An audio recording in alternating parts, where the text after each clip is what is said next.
Hello সবাইকে, আশা করি সবাই খুব ভালো আছো। আর আজ আমি তোমাদের সাথে শেয়ার করছি আট ট্যাংরা মাছ, যেটাকে পাঙস মাছ বলে, ওই মাছের তরকারি।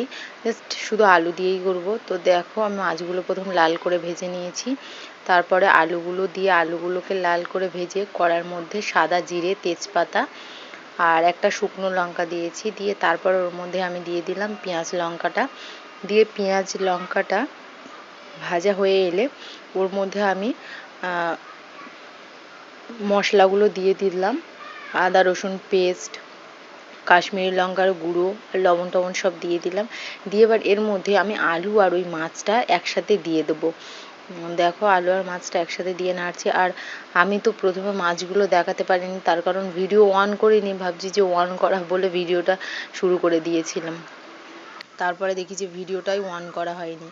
তারপর আবার ভিডিওটা অন করে লবণ হলুদটা মাখালাম।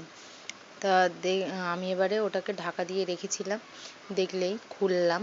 তারপরে আবার এদিকে আমি একটু জল বসিয়ে দিয়েছি, গরম জল তরকারিতে দেবো। আর আমি গরম জল তরকারিতে দেওয়ার পক্ষপাতী, আমার তো মনে হয় এতেই সুবিধা হয় আর ঢাকা দিয়ে দিয়ে রান্না করাটা। তো গরম জলটা এবারে দিয়ে আমি এটাকে আবারও ঢেকে দেবো। আর পরিমাণ মতো জলটা দেবো, কারণ অনেকক্ষণ ঢেকে রেখেছিলাম, আলুগুলো সিদ্ধই হয়ে গেছিলো।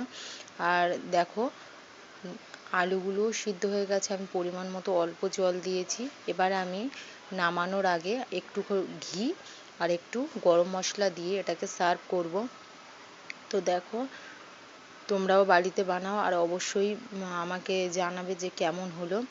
বাই বাই, দেখা হচ্ছে পরের কোনো ভিডিওতে। আর এই দেখো, এই কাজটা কে করো? হ্যাঁ, আমি তো রান্না করতে করতে এটা করি। তো দেখো, এই দেখো সার্ভ করে তোমাদের দেখাচ্ছি। দেখতেও যেমন হয়েছিল, খেতেও ভালো হয়েছিল তেমন।